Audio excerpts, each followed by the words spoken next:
What's going on, good people? Having a beautiful time, man. Serendipity Season 2, Episode 27. Want to talk to him about what we're going to discuss today. Oh, yes, sir. Today we're going to have a great discussion about excuses, expectations, and shared experiences. yes, Lord. Be sure to follow us on Instagram at Serendipity with Inky Johnson across all podcast platforms, including YouTube. Be sure to follow, share, like, subscribe. We greatly appreciate your support. Hope you guys enjoy the show. Peace. What's going on, good people? Welcome to Serendipity Podcast Season 2, Episode 27. I'm Ink. I'm Oak. What's going on with you, Wazo? Oh, man. I'm good, man. I'm good. You know, we in the midst of spring break, which is the transition of the seasons. Right on. And that definitely, for me, signifies that there's a transition that needs to happen. Mm-hmm. You know how we do at the beginning of the year, we all set our New Year's resolutions and this, that, and the other. Yet I also, for me, I deal with life as the universe gives it to us. Mm-hmm. You know, it gives it to us, and from the days of the months, the moon, and whatnot, but also with the seasons. So we're in the midst of transitioning to a new season of spring and what that brings. And that's where pretty much where my spirit is, you know, renewing, annewing, planning, putting seeds in the ground right now. That's where I'm, the big picture where I am. What about you, boss? Embracing and working on this thing called patience. You know, like I was telling you, I started off the year with that word, patience. And it's been grooming me, man. More than anything, it's been growing me. And so I'm grateful for it. I think I'm better as a result of it because it's made me cognizant of when to try to apply the patience more than anything. So we solid, man. We solid. Start us off with one, man. D Sugar Boy says, worrying is carrying tomorrow's load with today's strength. Carrying 2 days at once. It is moving into tomorrow ahead of time. Worrying doesn't empty tomorrow of its sorrow. It emptied today's of its strength. Worrying doesn't empty tomorrow of its sorrow. It empties today of its strength. It's carrying tomorrow's load with today's strength. Carrying 2 days at once, man. The first thing to come to mind is like be where your feet are. Yes, sir. Like be present. Absolutely. That which has happened, you can learn from. That which has yet to happen, you know nothing about. So the thing that you can control is the right now, controlling the controllables. You know, we have all of these different sayings for today, but be in the moment, be present, right? That's difficult. It's easy to say, right, but it's very difficult because we don't know the external effects, the external stimuli. And like in this moment, everything could be all great. So I can be in the moment. I can be and not think about the next 10 minutes or the next 10 hours or the next day. But if I know I got a paper to write, I know I got a big project that is due, or I got, you know, whatever it may be in all of our lives, there's something that is coming that's going to require my attention. Can I remove that or put that to the side and live right now and be in this moment and what this moment is presenting to me? Yes, sir. Right. That is what it's like to be in concert with the universe. It's sort of like you and I, or anyone that you're close to. I can be here, but I'm not present. Absolutely. So it's being present. And the beauty of that, of the beauty of being present is the universe got something for you. God got something for you. Yeah.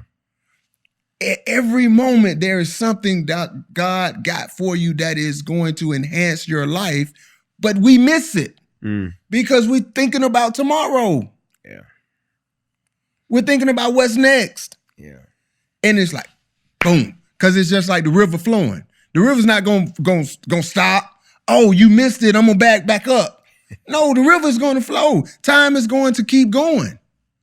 Yes, sir. So when you miss it, you've missed it. Missed it. Absolutely. And that was the thing that was for you.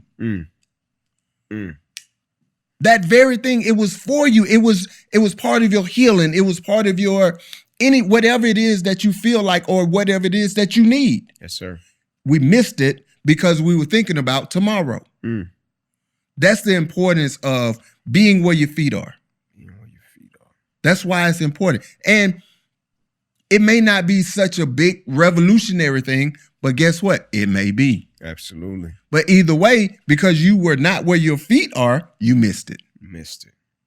You didn't give yourself a chance at it. As I tell coaches all the time, or people asking, from a football standpoint, they say, how we gonna do?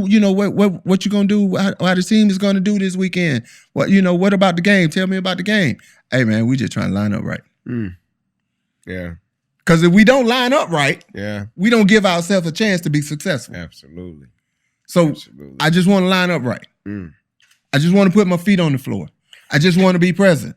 Yes, sir. I want to be in the moment. In the moment. Give yourself a chance for the universe to pour into you, to enhance you, to give you the opportunity to be fulfilled, to find joy, to whatever it is that you're seeking. Be in the moment. Be in the moment, baby. Don't let tomorrow rob you of today. As simplistic as it sounds, man, it's one of the most profound statements ever. When you say be where your feet are, be in the moment. As simplistic as it sounds, it's one of the most profound statements ever. The good book says, take no thought for tomorrow will take thought for itself. Right? Worrying is carrying tomorrow's load with today's strength. Right? Catch it. Worrying is carrying tomorrow's load with today's strength. Right? Like a long time ago, I started looking at life through the lens of, man, it's going to be what it's going to be. It's going to happen how it's going to happen. You worrying about it ain't going to change it. Right? It's just going to make you lose sleep about it, get stressed out about it. But you worrying about it ain't going to change the situation because you just thinking about it. Right? You can't change it. If it's going to happen and manifest, it's going to happen and manifest. We cross the bridge when it gets there. Right?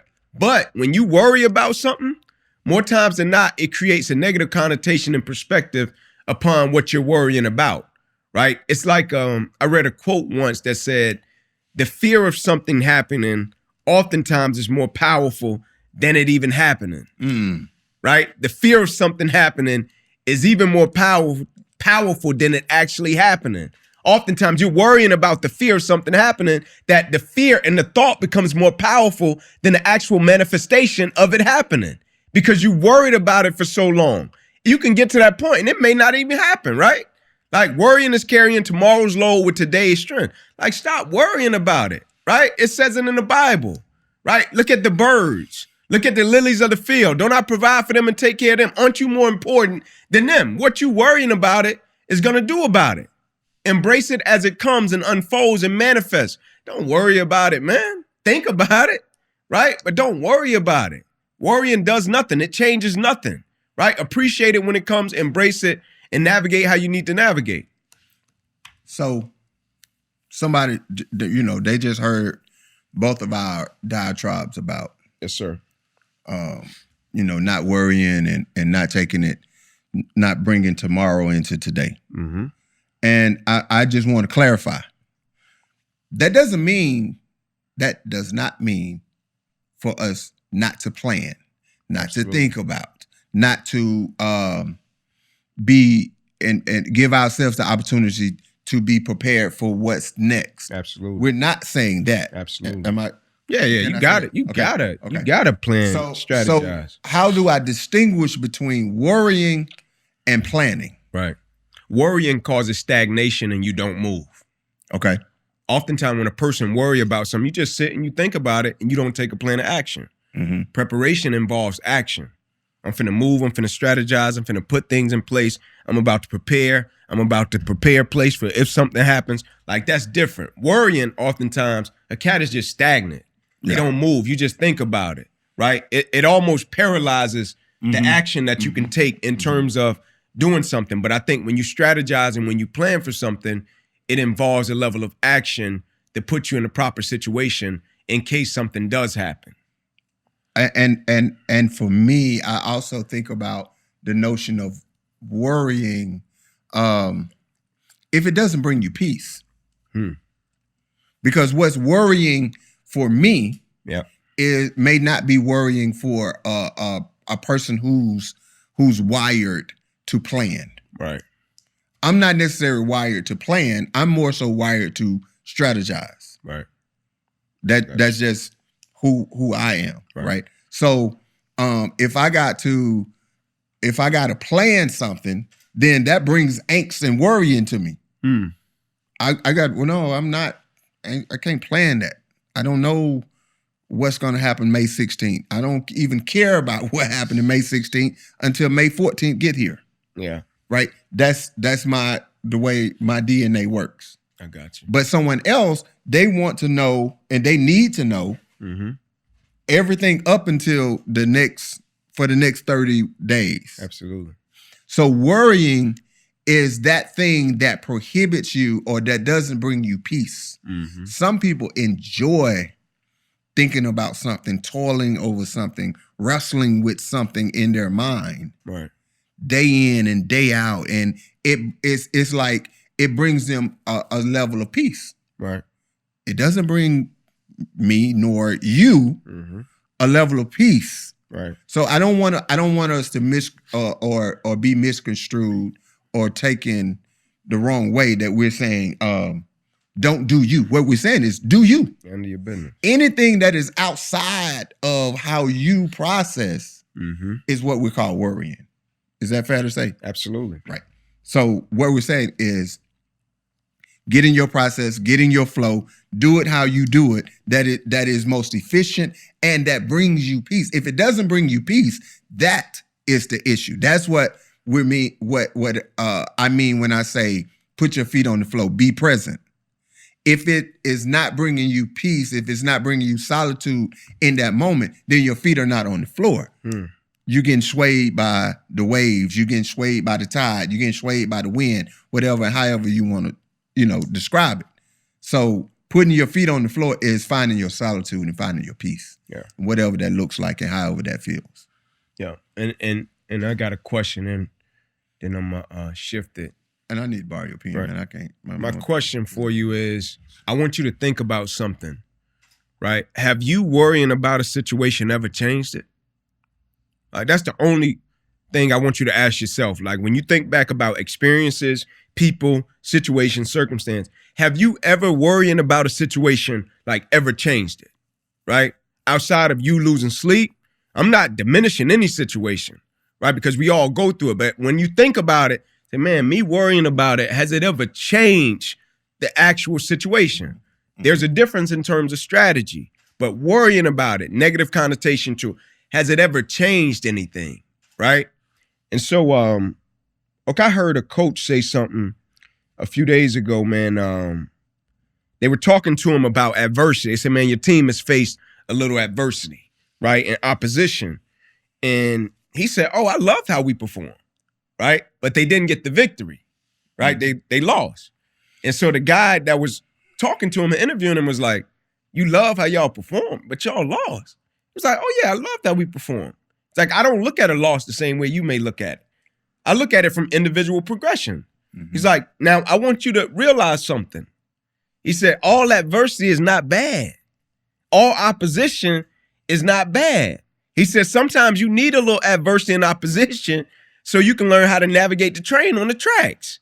So when things start to go smooth, you good and you're in a great place. And so my question for you, Oak, is, have you ever found yourself in the midst of a situation, whether it was uncertainty, opposition, adversity, to where it probably didn't feel good at the time, but it ended up being good for you in terms of opposition and adversity, to where people looking at it might consider it to be a loss, failure, not beneficial, but you being in the midst of it got to a point to where you was like, oh no, this is definitely beneficial for me? As you were talking and I'm processing and you asking the question, it was the first Friday in October of 1992, and I scored a touchdown. I was playing quarterback, high school, my junior year. We were down 7-0, Lamar County, ran a bootleg, scored a touchdown. I'm the kicker, about to kick the extra point. Mm-hmm. Kicked the extra point and missed it. Mm. And when I put my leg down, dude late hit me, and basically he tore my ACL in my right knee. So my season ended, wasn't able to play basketball my junior year. And so that adversity, that going through everything from having a torn ACL. Remember, this is 1992. This is not 2002. This is not 2012 where cats come back in 14 days from an ACL. You know what I'm saying? So shout out to Hughes Clinic in Columbus and all of the work. Yet that process of who I understood and learned about myself, mm-hmm. I wouldn't trade it for the world. Like if I had to go back and say and could do it all over again, yes, I would do I would have it happen the exact same way. Mm. Yeah. The exact same way. The fortitude, the moments of now when I'm faced with adversity, I'm able to recall back to those moments. Mm-hmm. Thanksgiving Day, just going to eat dinner, then going back to the weight room. I got the key to the weight room from my coach. Yeah. To rehab. Yeah. And then the thing is, I'm just taking you through, bro. That night, going to see Malcolm X, which changed the movie, which changed my life, which set me on the direction of meeting you. That's the serendipity of all of it. Yeah. Like if I wouldn't have gotten hurt, if I wouldn't have had that time to really become introspective, who knows what direction I would have went. So at that moment, I understood football was not who I was, is what I did. Of course. I understood that football was an avenue and a mechanism for me to get an education. I wasn't a football player. I played football. No doubt. It's real.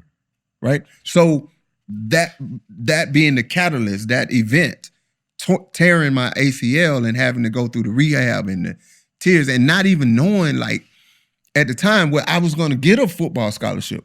I didn't know. I really was almost about to lose my mind. The only thing I knew was to just go work. Yeah. Just go rehab. Come back next season. And fortunately, I was able to secure a football scholarship as a result of that work and that internal work that I had to do. Absolutely. Like it was literally, I had to go meet God for myself. Yeah. Absolutely. In the dungeons and the doldrums of me and those weights and the tears and I couldn't do it, or the feelings, all of the feelings that I had. And I know all of this pales in comparison to your experience. So I can't say anything about, there's no comparison because it was mine and it's yours. Right. But I wouldn't trade that. No question. I wouldn't trade that. No question. And that adversity, it was really a victory. We lost the game, bro, because I missed the kick. And then I wasn't able to redeem myself in terms of being able to come back and we get the ball back again and go down and maybe have a game-winning drive or whatever. So I'm sitting there with all of that for a whole year of I let myself down, I let my team down, I let my town down, I let the school, that's how I looked at it. Yes, so I carried that burden. I put that burden on myself. There's no one else. I put it on myself. Yet, because I did that and because I was able to get on the backside of that, I relish that adversity. I think some of life's most beneficial situations, circumstances, come from some of our most painful and not beneficial situations and circumstances, right? Like, I think it's an art form to a person navigating adversity, opposition, challenges, pain, and being able to step back and see it from the macro, right? When it's happening, when it's manifesting, being able to step back or having people around you is so important to say, hey, man, hey, chill, step back, let's go. Adversity and opposition. This could be an amazing tool. I know it doesn't feel good right now, right? Like I said something to some cats last week because some cats was doing pretty good in a certain situation and they were talking about them like, man, these cats, they nice, they this, they that, boom, boom, boom. I'm like, no question. skill level through the roof, intelligence through the roof, right? Brilliant, operating, doing their thing, right? And I said, but be careful. They said, why? I said, it hasn't been much opposition and adversity yet, right? You never crown a king, a team, or organization until they've been battle tested. No matter how great they do, right? Cats can do well all day without opposition and adversity, but the first time they encounter opposition and adversity, you may never see them return to the form that they were in prior to the opposition and adversity when they encounter it, right? And so you never crown a king, a team, or organization until they've been proven to be battle tested. Because through the battle test is when a cat develops the certain skills that they need to be able to sustain and not only attain success, but to be able to sustain success. Now they able to get to the mountaintop and be like, woo, I'm here. Then adversity and opposition comes, knocks them to the bottom. But get to the mountaintop, be able to sustain, breathe that rare air and say, nah, I not only got here, I know what it takes to sustain me being here. Right? That's what opposition, adversity, and the perspective to say, nah, man, not all adversity and opposition is bad. Not all pain is bad. Right? Like when you look at how certain cats grew up, like I wouldn't change how I grew up for nothing in the world. If a cat came to me and say, hey, Ink, you can grow up in Santa Barbara, right? I'm talking about 20,000 square foot crib, pool in your backyard, on the beach. You can grow up there. Would you change your childhood? I say, nope. I'm cool. Hey, Ink, you can grow up with your own room, man. Your own bed. Would you change it? Nope, I'm cool. I love sleeping on the floor with me and my cousins. I loved it. Best time of my life. We sleeping on the floor, all of us. We talking, hearing cats eavesdrop on the phone. I loved it. Going to the table, and we got to make sure we got enough cereal for everybody to eat. And so you got to get a little bit. Cats mixing water with their milk. I loved it. I wouldn't change for nothing in the world. Cat got to go in there, get a syrup sandwich. I loved it. I wouldn't change it for nothing in the world because it taught me a certain level of gratitude and appreciation. I love getting up, and before I would walk out of the door with my younger cousins, my grandmother would always say, Inky, yes, ma'am. Remember, you got a choice. Remember, you got a choice. I would say, yes, ma'am. And we would walk to the bus stop, and I would grab my little cousin's book bags, and I would shake them out to make sure with no roaches and rats in it. I loved it, right? Because when I got to a certain level to where people was giving away resources, giving away cleats at Tennessee, giving away bags, giving away gear, and cats was like, man, we don't get no more? I'm like, no more? You just got a free bag. You just got free shoes. You just got a free jogging suit. I came up, I'll wear the jeans Monday, my cousin will wear them Tuesday, my other cousin will wear them Wednesday. They used to say to us, just make sure y'all got enough shirts. Go to the corner store, buy some black and some white t-shirts. Y'all exchange the jeans. I loved it. I wouldn't change it for nothing in the world. Not all opposition, adversity, and challenges are bad, depending upon the lens that you see it through and the perspective that you acquire once you go through it.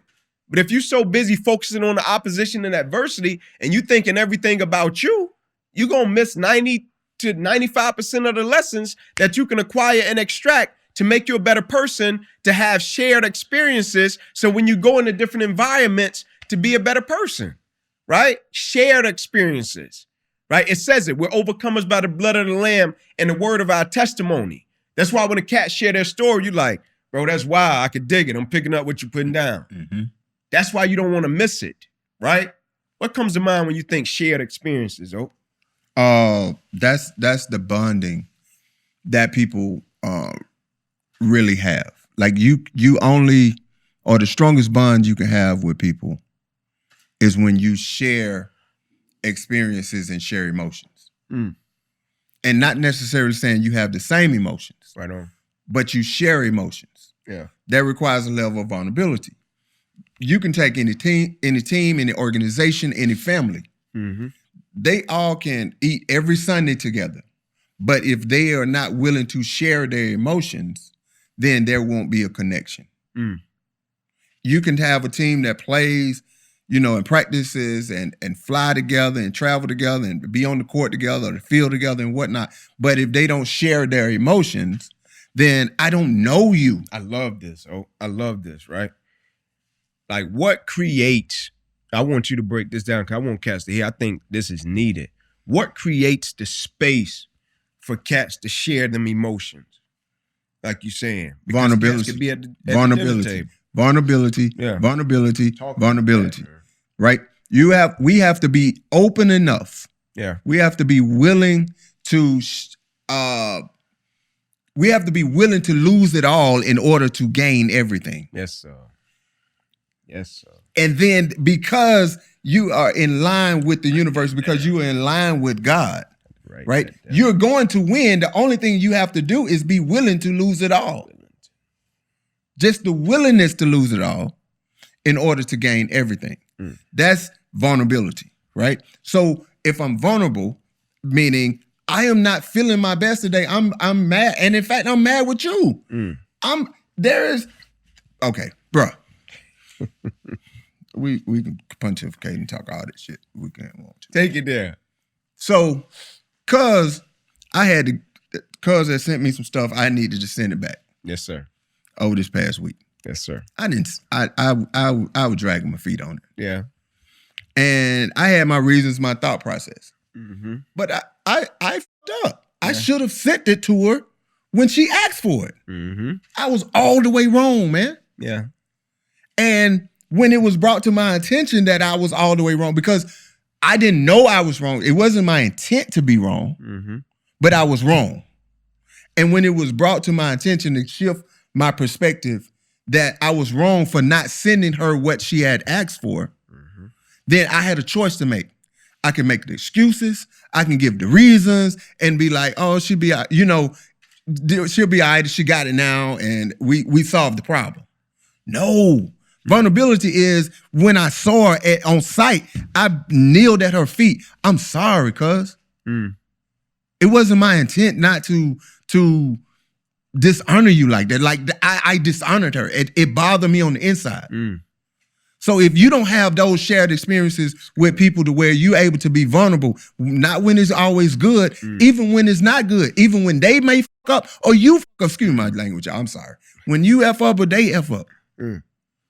But if you're not willing to be vulnerable to have those shared experiences, then you're not melting that or the welders, you know what I'm saying? Yeah. You're not melting the metal so that you can combine the other two metals together so that they stay forged. Yes, sir.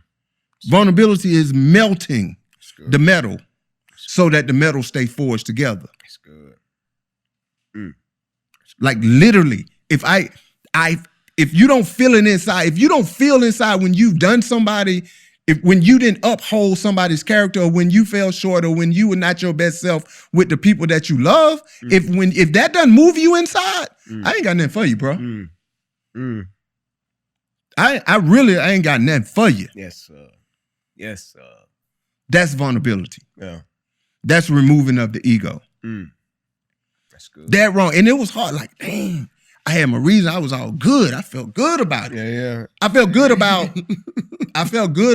about it until, because I felt good that I accomplished, I didn't fully understand the assignment, but I did the assignment. Yeah. So I felt good on that end. And then you feeling good, right? Yeah. And then somebody come and say, nah, you missed the mark. You missed the mark. Yeah. Yeah. And how do you respond to that? If you respond with indignation, with excuses, with pride, right? Then what you've done is you've separated yourself from your people. That's good. You separated those emotions and that connection that you have with your folks is now tarnished a little bit. Yeah. So either you're going to tarnish it or you're going to strengthen it and bind it that it can never be broken. Yeah. And that starts with vulnerability.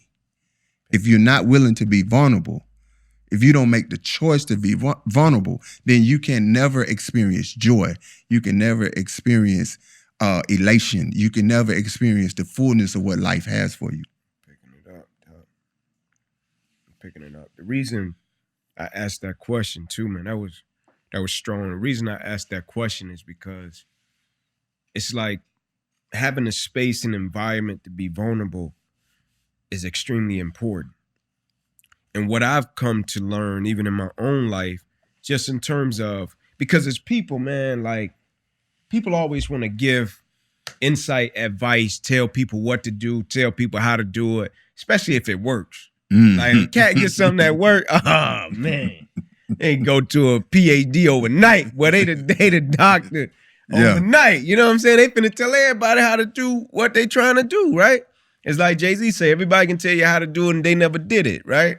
And so when I started thinking about it, just from teaching it, right, and being vulnerable, working with young people, working with family, and you will see people make mistakes or do things the wrong way, and a cat will respond in a certain way, even if you got the answer of how they should do it, right? And you say it, and your behavior ends up diminishing the message.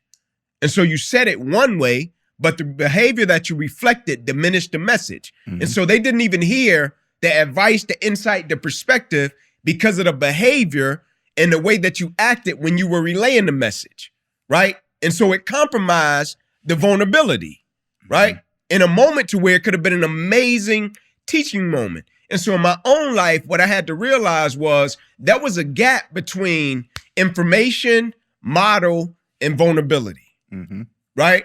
I had to realize in my own life, like, yeah, bro, you can say the right thing all day, but if you don't model it, they don't get it. If you don't model it, they don't get it. You could tell a cat, hey, be mentally tough. Hey, respond this way. Hey, turn the page. But if you don't model it, they don't get it. Because all certain people see is the behavior, right? What the quote say, let your actions speak so loud, don't even hear your words. What certain people see is the behavior. So you talking, you moving your mouth, but they see the behavior, right? They don't see the vulnerability. Talk to me, man. So I don't know why the spirit's probably just moving right now. This notion of teaching and what you were just talking about, right? Mm-hmm. And this is how I see it, Ink. You got what you say when we're talking about teaching, like really teaching as a parent, as a teacher, as anybody that you have a relationship with that you're trying to convey a concept to. Mm-hmm. You can explain it, you can speak on it, you can do it, right. You can show, right? Those are two different things. Now, we talk about the highest of character is when what you say and what you do are the same thing. Absolutely. Right? So I'm speaking on it and you seeing me do what I speak on. That I have a high level of integrity and I have a high level of character. Next level. Right? So it's like you talking and telling, you got to be respectful. Right? And then every time you're mindful of when you're talking to his mother that you're always respectful. Right. He's watching. Right. So he's picking up what you're putting down without you really being direct to him. No doubt. Then there's this other level of what I think when real teaching happens. Real teaching happens is when you do something, you say something, you be authentically you, whether that person is there or not. Absolutely. Absolutely. Right? That's when I'm really teaching because I can liken it to my kids, right? When they were growing up, I was cognizant of providing them with experiences. Cool. They got some cool experiences. Been these places, did these things, saw these things, whatever it may be. Yep. Wonderful. I was intentional about it, but I still wasn't teaching. You know when I was teaching? When they saw me doing what I do, whether they were there or not. Yes, sir. Yes, sir. I was teaching when I took them to football practice with me. And they saw me coaching, because I'm a coach. Yeah. Whether they there or not. No doubt. I'm going to teach these young cats, these football players, whether my boys with me or not. No doubt. I wasn't intentional about showing them a certain type of side of me. I was being me. Being you, absolutely. So then now when I say to them what it means to be a Mitchell, we help people. Yeah. So that's not lip service. That's not me putting you in situation or taking you down on the weekend to go and do this community service. No, this is what you do. I see you do this, sir. No doubt. Yeah. So you can't help. Now, you can't help but to pick it up. Now, what you do with it is your business. Right. But that's what I taught. Yeah. I taught you to help people. That's good. Because I did it whether you were there or not. That's good. That's good. I was not trying to be, I was being my authentic self. Yeah. You just happened to witness it. I was going to be my authentic self whether you saw it or not. Absolutely. Now you teaching. Yeah. That's good. A few minutes ago, we late starting this podcast because I was upstairs doing what? Yep. Teaching ink. Teaching math, right, and teaching math. Yeah. I'm going to do that whether you here or not. Yep. If it's a young cat want to know and inquisitive about math, everything else stops. Yeah. That's when you a math teacher. You're not a math teacher because you know math. You're not a math teacher because somebody giving you a paycheck every 2 weeks or a month for you going into a math class. Yes, sir. That's good. So you a teacher. So now what he got from that was, and the way in which his parents responded, oh, there's a value in this. That's the lesson. Now we teaching. Now we teaching. That's good. When you don't allow your actions to betray your words and you do what you do because it's who you are and not just what you do. Right. Regardless of somebody seeing it, regardless of any fanfare, whether they see it or not. I'm going to, if I'm watching the football game and I got a remote control, I'm going to press stop and rewind, and I'm going to fuss at that TV. He didn't set the edge. He didn't keep his outside arm free. Whether somebody is there or not, I'm going to be talking to that TV. And if somebody pick up the phone, I'm going to call them and be like, hey, man, did you see how he didn't set the edge? Yeah. That's piss post sorry. Yeah. You saw how he got his back foot, his outside foot back. He can't set the edge that way. Yeah. You see that stance? It sucks. Yeah. I'm coaching football whether somebody's there or not. No doubt. That's what you teach. No doubt. No doubt. That's what you teach. I got you. So, man, we're going to land this plane. We got a word. The word today, courtesy of T, is expectation. Expectation. Expectation, man. Talk to me. Relinquish expectations for yourself and for others. Because that is the prerequisite for chaos. The prerequisite for strife. Expectations are a figment of people's imaginations. It's a figment of your imagination. It's a figment of my imagination. I don't expect, I know. I'm not telling you what I think. I'm not telling you what I feel. I'm telling you what is. Right? So an expectation is, I'm hoping this to happen. I want this to happen. I believe that this can happen. That's cool, right? It's cool to start out with expectations, but the objective is to get to the point where there are no expectations. It just is. Yeah. What is? Inky is going to show up authentically Inky. Okay. I don't expect Inky to show up. I don't relinquish that. Right. I know Inky is going to show up. No question. So it just is. I know that this is going to happen. I know that if I walk off the top of this building, I'm going to fall to the ground. Yeah. So I don't expect to fly, right? Yeah. So you want to study something, you want to be involved in something, you want to give yourself, your total self to something in such a way to where you get to a place where you're able to relinquish the expectations and you just know that it is. I don't expect God to be God. I know God is God. Yes, sir. God is. God is. There are no expectations of God. Because once I put expectations on something, then I put limitations on it. Because once I say something is, then I got to say what it isn't. Yes, pick that up, man. There are no expectations. That's the press. Down. The press is not to have the expectation. You have to have expectations to start. Yeah. But once we really fly high, where we really trying to press to, this thing called liberation, this thing called peace, this thing called freedom, right? Yep. When we're pressing for our own individual freedom, there are no expectations on your freedom. Yes, sir. Yes, sir. You need that you need the expectation to get the plane off the ground, but once it get up yonder, there are no expectations. None. So the press, y'all, the press is to relinquish expectations. Yes, sir. Because the relinquishing The relinquishing of expectations allows you to have the fullness of your joy, allows you to have the fullness of your freedom, allows you to have the fullness of your own liberation, because you have removed the limitations of yourself and removed the limitation of others. You see the good in people so that you can experience the God in people. Yes, sir. Always said, exchange expectation for appreciation. Yes, sir. Stop expecting stuff of people. If they do it, appreciate it. But stop expecting stuff of people. Change expectation for appreciation. Appreciate your time. Appreciate your ear. We out. Peace.